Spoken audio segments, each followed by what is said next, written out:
తలుపు దగ్గర ఇటుక రాయి తీసుకుని నా దగ్గరకు వచ్చారు. నా దగ్గరకు వచ్చి నా దగ్గర కూర్చుని ఆ ఇటుక రాయి పెట్టి నా గుండెల మీద కొట్టడం ప్రారంభించారు. ఎప్పుడైతే ఇటుక రాయి పెట్టి గుండెల మీద గుద్దుతున్నారో పైన చర్మం మొత్తం పగిలిపోయి రక్తం కారిపోతుంది. 10 దెబ్బల వరకు భయంకరమైన బాధ, తట్టుకోలేనంత బాధ.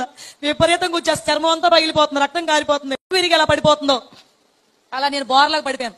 ఎప్పుడైతే నేను బోర్లాగా పడిపోయానో ఆయనకి ఎంత బలం ఉంది, అంత బలంతో ఒకే ఒక్క దెబ్బ వేశారంటే అది వేడి వెన్ను పోసుకు అడ్డంగా దిగిపోయింది గోడలు.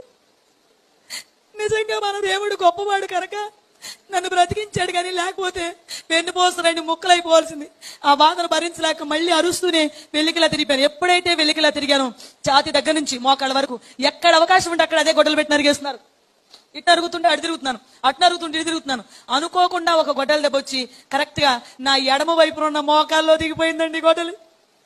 ఎప్పుడైతే గొడ్డలు మోకాల్లో దిగింది ఇంకా భరించలేక అరుస్తూనే కుడివైపు తిరిగిపోయిన వెంటనే ఇంకొక బలమైన దెబ్బ పడింది. అది పడ్డం ఈ కుడివైపు ఉన్న డొక్కలో నుంచి లోపల ఉన్న ఊపిరితిత్తుల వరకు వెళ్ళిపోయింది.